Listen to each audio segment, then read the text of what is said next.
அடுத்து என்ன சொன்னா, அந்த வீட்டில் வந்து லைட் போட்டுருவாங்க, சரியான கஞ்சனா கூட இருப்பான். அவன் என்ன செய்வான், 40 நாளைக்கு லைட் நீ வாசல்ல, உனக்கு தேவைக்கு லைட் போட்டா பரவாயில்லைங்களாம். அது ஒரு வீட்டில் இறந்துட்டாங்கன்னு சொன்னா அங்கே பேய் சுத்துமா, அதுக்காக என்ன செய்யணுமா, அங்கே விளக்கு போட்டு வச்சிடணுங்கிற மாதிரி ஒரு நம்பிக்கையில் அது ஒரு சடங்காக விளக்கு போட்டார். விளக்கு தேவை என்பதற்கு போடுவது என்பது வேற, வெளிச்சமாக இருந்தாலும் அந்த வீட்டு வாசலில் ஒரு லைட் என்ன செய்யணும், எரியணும். அந்த நம்பிக்கை தப்பாக இருக்குமே, ஆனால் அதுவும் மார்க்கத்தில் தப்பாக விடும். அதை ஒன்று பார்த்துக்கிற வேண்டியது.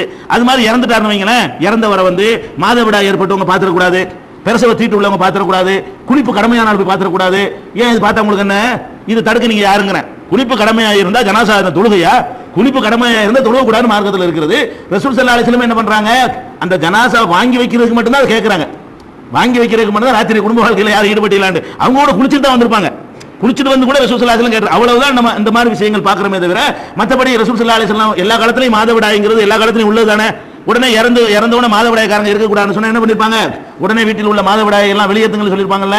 அதனால ஜனாசாவை போய் மாதவிடாய்க்காரங்க பார்க்கிறதோ, அல்லது நிபாசுக்காரங்க பிரசவ தீட்டு உள்ளவங்க பார்க்கிறதோ, அல்லது குளிப்பு கடமையான நிலையில் இருக்கக்கூடியவர்கள் பார்ப்பதோ, அதெல்லாம் மார்க்கத்தில் எந்த வகையிலும் தப்பு கிடையாது. அதை வெளியேற்றக்கூடாது. அது வந்து நம்ம மார்க்கத்தில் இல்லாமல் பிறகு நுழைந்து விட்ட மூட பழக்கம் என்பதை வழங்கிக் கொள்ள வேண்டும்.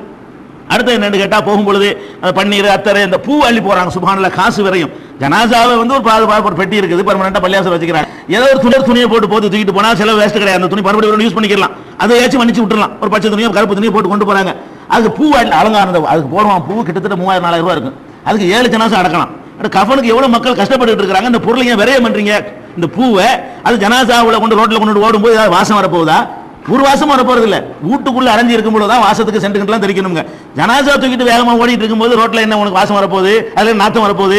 ஜனாசாவுடைய நாத்தமும் உனக்கு வரப்போறது இல்ல. அதுல கொண்டு பூவா என்ன செய்வாங்க, இருக்கிறவங்க ஸ்டேட்டஸ்க்கு தகுந்த மாதிரி பூக்களை போடுவதெல்லாம் கூட மார்க்கத்தில் வந்து தவறான காரியம். அது செய்யக்கூடாது என்பதை விளங்கிக்கிறோம். அதே மாதிரி அந்த கபர்ஸ்தானில் வச்சு சதக்காவை கொடுக்கிறது, அது போக போகும்போது என்ன செய்வாங்க, ஷஹாதா அஷ்ஹது அல்லா இலாஹ இல்லல்லாஹ்னு ஒரு இதை சொல்லிட்டு என்ன செய்வாங்க, இன்னா லில்லாஹி கூலு இன்னா லில்லாஹி வ இன்னா இலைஹி ராஜிஊன் சொல்லிட்டு அதை லா இலாஹ இல்லல்லாஹ் சொல்லிக்கிட்டே போவாங்க. இதெல்லாம் லா இலாஹ இல்லல்லாஹ் நல்ல வார்த்தை தான். இன்னா லில்லாஹி வ இன்னா இலைஹி ராஜிஊன் நல்ல வார்த்தை தான். அதை இப்ப சொன்னாங்க, ரசூலுல்லாஹ் இப்ப சொல்ல சொன்னாங்களா? மௌத்து செய்தி கேள்விப்பட்டோன்னு சொல்லு, இப்ப எதுக்கு இன்னா லில்லாஹி வ இன்னா இலைஹி ராஜிஊன் அதுல போய் சொல்லிட்டு எதுக்கு போறீங்க? அல்லாஹ்வுடைய ரசூல் இப்படி சொன்னதே கிடையாது. அவங்க எத்தனை ஜனாசாக்கு எந்திரிச்சு நின்றாங்க, கூட போயிருக்கிறாங்க. சஹாபாக்கள் சொன்னதே கிடையாது, சும்மா தான் போயிருக்கிறாங்க.